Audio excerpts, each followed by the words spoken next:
Ben buralara yabancıyım, yabancı ve yalnız. Bak bir gece bile geçmiyor rüyasız. Ben buralara yabancıyım, yabancı ve yalnız. Bak bir gece bile geçmiyor rüyasız. Ben de gördüm sizin gördüğünüzü.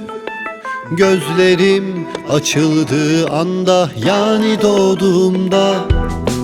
Sonra ağladım, avazım çıktığı kadar ağladım, ağladım.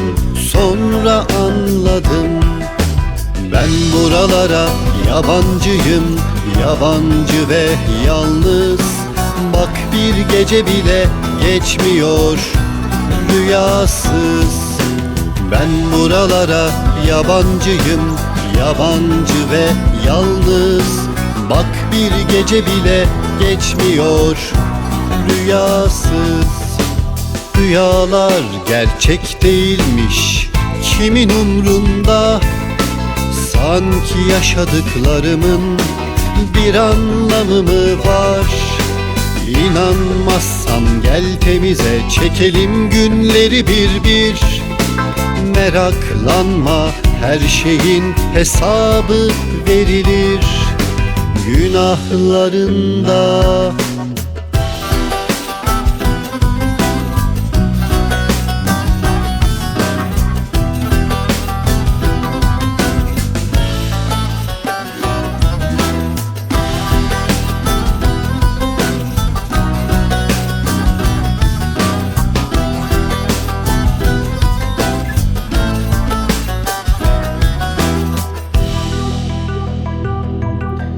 Ben de yaşadım işte herkes gibi. Ayağım yer tuttuğunda, yani sokaklarda. Sonra anladım kendimi, içim eridi.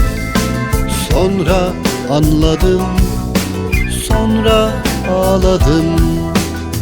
Ömür dediğin göz açıp kapayana kadar. Fazla söze de gerek yok, hepsi bu kadar. Ömür dediğin göz açıp kapayana kadar. Fazla söze de gerek yok, hepsi bu kadar. Ben buralara yabancıyım, yabancı ve yalnız. Bak bir gece bile geçmiyor rüyasız. Ben buralara yabancıyım, yabancı ve yalnız.